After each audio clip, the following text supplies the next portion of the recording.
What's going on, FIFA fans? I'm Golden Boy coming at to you live from the Volta pitch here at EA Play. Now, I had a blast actually hosting a FIFA Ultimate Team Champions Cup a few weeks back, but that was FIFA 19. And today we're here to talk about FIFA 20. Now, if you caught the brand new trailer that dropped this morning, you already know that Volta football is a new way to play, returning football to the street. FIFA to the streets. You like that? All right, now, for those of you who missed it, let's take a look. Give me a pass. Ha. Nice.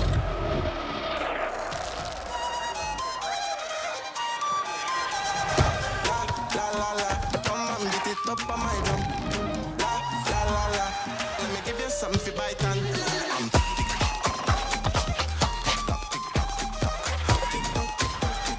leg in the air. Come now, I'm putty.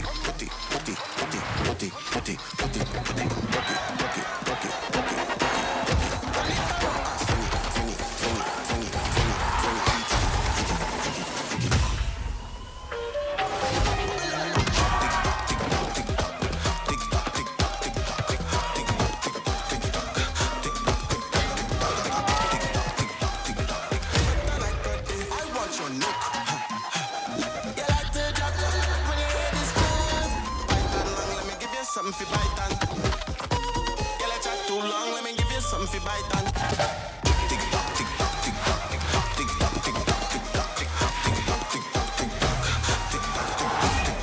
Leg in the air, leg in the air, leg in the air, leg in the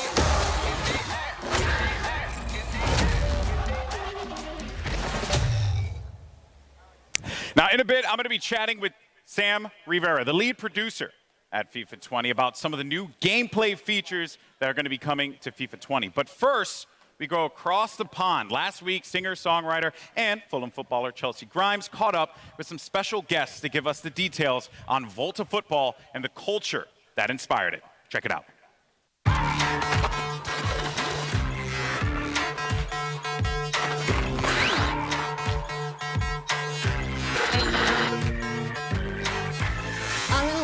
With Volta producer Jeff Antwi and Manchester United and England legend Rio Ferdinand to talk about a subject close to my heart, street football.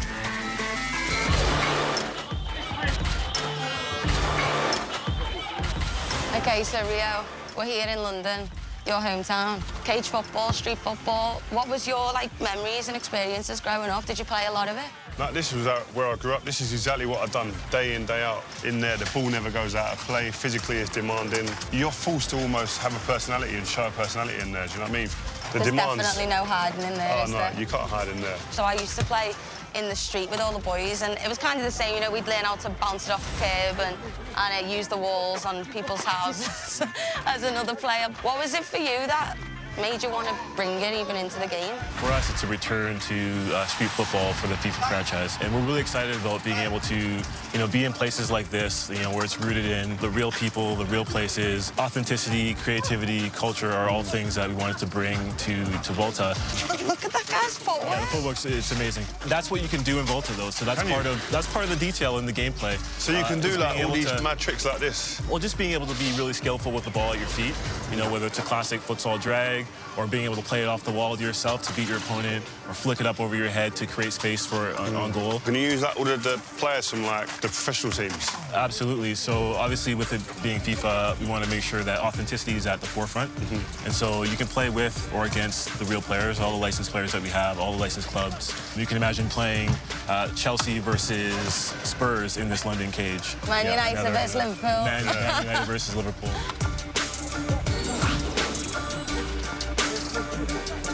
See, the physical and technical is mad. I've played on loads of different places. Where is there to play on the game? So obviously with Volta, it's the world's game, and there's so many locations that you can play with, from a rooftop in Tokyo to a London cage like this, or even an underpass in Amsterdam. So, we want to make sure that what we're building is, real to the space, real to the people. Well, where's the craziest place you play football? I was actually in a camp in LA, and I played a bit of soccer there, I've never played it there before. The pitches are a lot nicer than when I grew up playing in Liverpool. What about you, Rio? Maybe in a favela in Brazil. Oh. I went to the World Cup in Brazil. My first one I did as a pundit. I managed to go into the favelas and have a little look. crazy, man. And amongst that was just like a pitch in the middle of it, in a cage. A bit like here, but it's just different setting. Right. What type of football were you playing? We played whoever was there. So you just play with the numbers you've got. If there was 3v3, fine. If it was 5-a-sides, not a problem. Yeah. So what's great is that's Volta. Being able to play 3v3, 4v4, 5v5, playing with goalkeepers, playing without goalkeepers, you know, playing in a cage like this, or playing futsal, you know, with more authentic rules. I think Volta does a really good job of representing the diversity of the game, not only the people, but also in the game style. You can treat the wall like your teammate, passing to yourself, or you can be really skillful with the ball, like, you know, like these guys are being.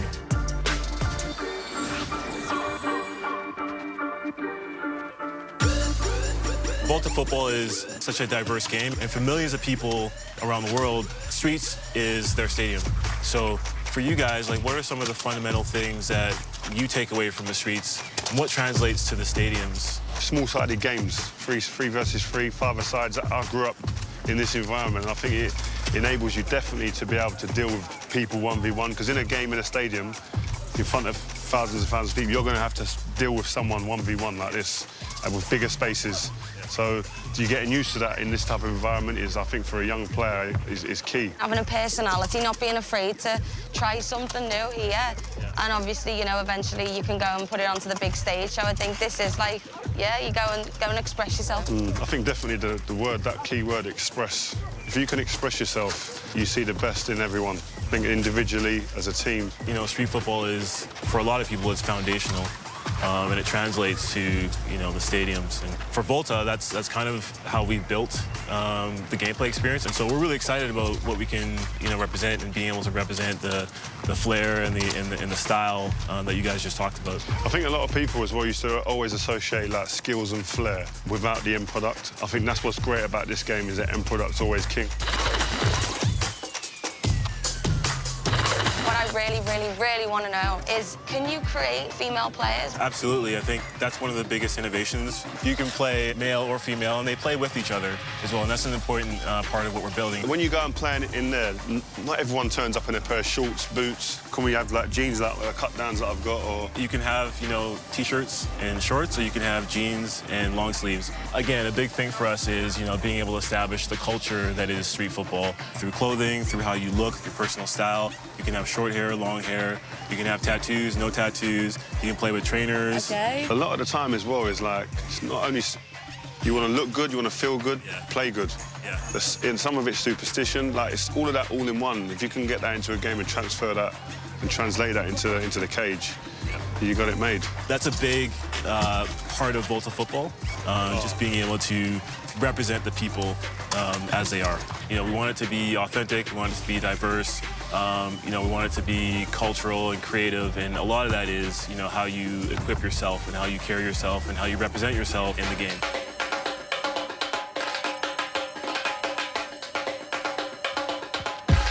Jeff, thank you so much. Rio, it's been a pleasure. I can't wait to play Volta, so I'll see you in the cage.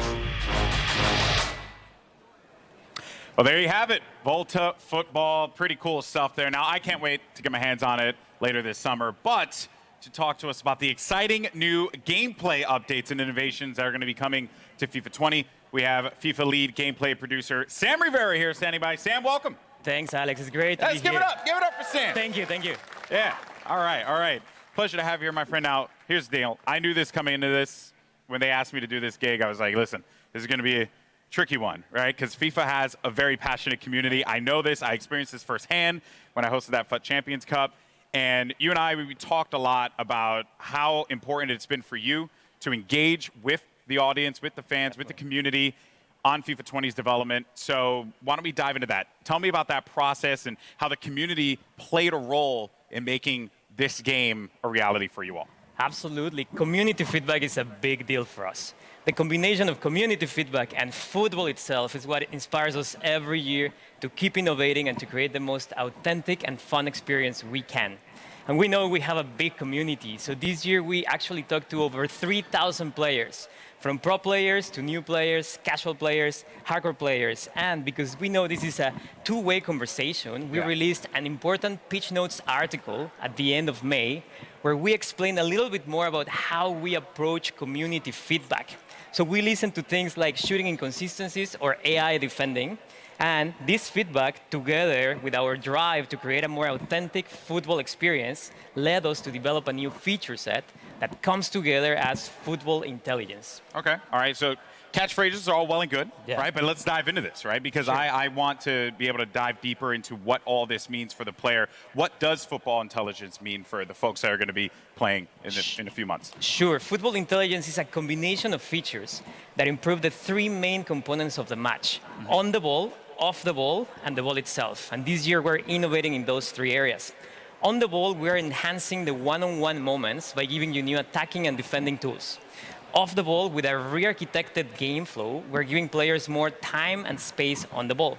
And for the ball itself, we have a brand new ball physics system that elevates the authenticity on every touch. Okay, so you mentioned off the ball first. That's something that, I'm assuming you're talking about computer control players there. And this is a big topic within the community. I know. How those players interact with you when you're playing the game. So, yeah, I mean, what is off the ball? What does that mean for us? Yes, so off the ball, if there's something that is really going to change how the game plays, is the re-architected game flow. This new game flow was designed to give more time and space to the dribbler and create more one-on-ones. A one-on-one is one of the most interesting parts of football to watch or to play if you actually play the sport. And in FIFA, it's going to be the time where user skill is going to make a difference. And while we're creating more one-on-ones, we're also encouraging more user-control defending, and we are reducing the amount of AI defensive support that you get from your teammates. Okay, all right. So you really want to influence the player to be engaged in that process. And I know it seems like we're kind of just throwing questions out here, but because I'm curious, I'm really interested, right? When I have a controller in my hand, what does this feel like? What extra space is being created with this more player-controlled approach? Yes, first of all, the re-architected game flow allows us to encourage smart technical build-up based on skill. So when you score a goal, you feel like you really worked for it. And because you mentioned space, yes, spacing is actually one of the biggest benefits of this system. You will see how your teammates spread around the pitch in a more authentic way, allowing you to read the game better and also giving you new ways for you to create your own scoring chances. And visually, just the game looks much more like real football. Yeah. So my AI teammates are going to be way more helpful for me because Lord knows I need that. All right. Which I think, a lot of us feel the struggle there. But now, what about the player, me, right? As I'm playing this game, what new tools do I have that I can put out there on the pitch? Yes, so football is all about the decisive moments on the ball. And now that we're encouraging those moments, we're also giving players the tools to make sure those moments are in their control. Okay. So there's 4 features that I want to talk about: composed finishing, strafe dribbling, control tackling, and the new penalty kicks and free kicks. All right, so 4 big topics. Yeah. Let's just dive into this. Composed finishing, what do you mean by that? Sure. We received feedback from the community regarding the difficulty to finish in front of goal. Okay. So in FIFA 20, with the new composed finishing, you're going to experience more clinical and consistent shooting when you're in a one-on-one with the keeper, for example. And if you try a more difficult shot, let's say a volley from outside of the box, then you're going to have more chances to miss. So overall, we are improving the fundamentals of shooting to provide a more authentic experience. And we also listen to feedback about time finishing. And we are very confident that the changes that I just mentioned to the fundamentals of shooting, in addition to some tweaks that we're doing to the actual time finishing mechanic, are going to give you a more satisfying shooting experience, whether you time your shot or not. We are actually just releasing another Pitch Notes article about this topic. If you want to know more information, you can check it online. Okay, so a whole topic just on this alone, which is very dedicated there. Now, you also mentioned another attacking tool, which was strafe dribbling. Yeah. So how is this now going to play a role in how I play out there? Good question. So we are reinventing the strafe dribbling mechanic. Okay. This tool adds more dimension in attack, giving you more control, more precise and agile control of the ball when dribbling. And I would say this tool is great to lure your opponent in, and then when he's getting closer, use your player's agility, speed, and skill to beat that defender. So if it wasn't any indication, though, I'm going to be on defense quite a bit. So we'll see. Because of that, as a defender now, we're continuing to just run through these tools, these new gameplay additions that are coming to it. What about on the defensive front? Yes, to counter the attacking tools, we also need to bring some innovation into defending. the new control tackling system, which uses the sophistication from the active touch system from last year, is going to improve your players' tackling ability to ensure you win possession back more often than ever when you tackle in the right context. Okay, and then the most intense, nerve-wracking moment in any game of FIFA, me and my boy Rob, we went, this is an everyday thing for us. Penalty kicks. Yes. What changes are you making to penalty kicks? We have brand new penalty kicks and free kick systems. Okay. So first of all, the aiming mechanics are completely different and more accessible.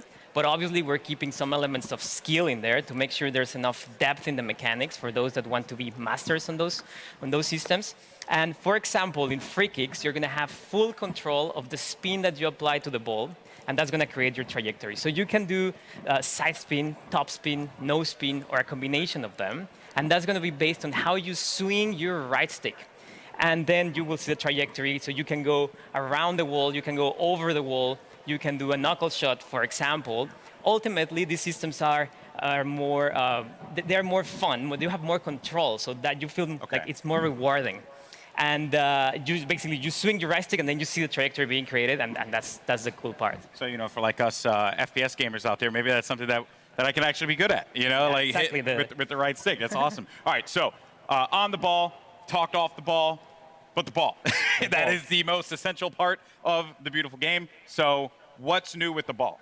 We have a brand new ball physics system, and the ball is at the center of every match. And the innovation that we're bringing to the ball this year just gives you a more authentic experience in general. Yeah.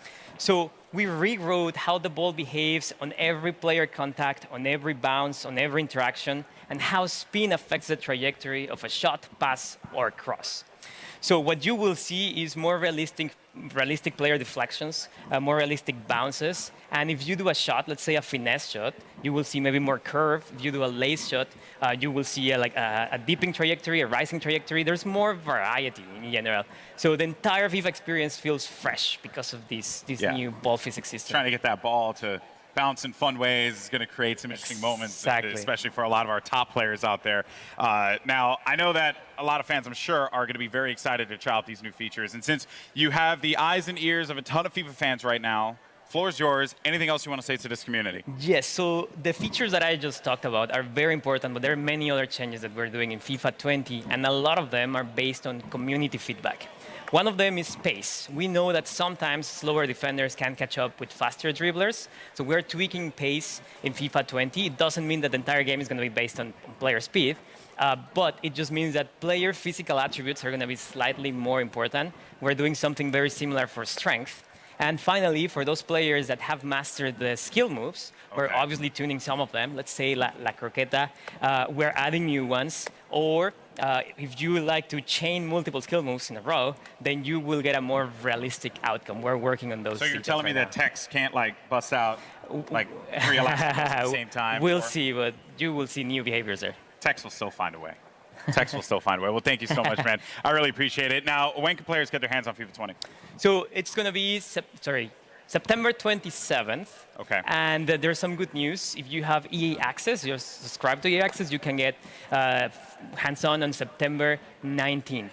Wow. Okay. And then, of course, EA Access coming to PS4. Exactly. That's good news. So PS4 fans will also be able to play FIFA September 19th. All right. Look at that there. And, of course, all those details can be found online, so don't forget about that. It is a hot day out here. We've been talking FIFA. I've been having a blast. And Sam, thank you so much, man. Guys, give it up for Sam Rivera once again. Thank you.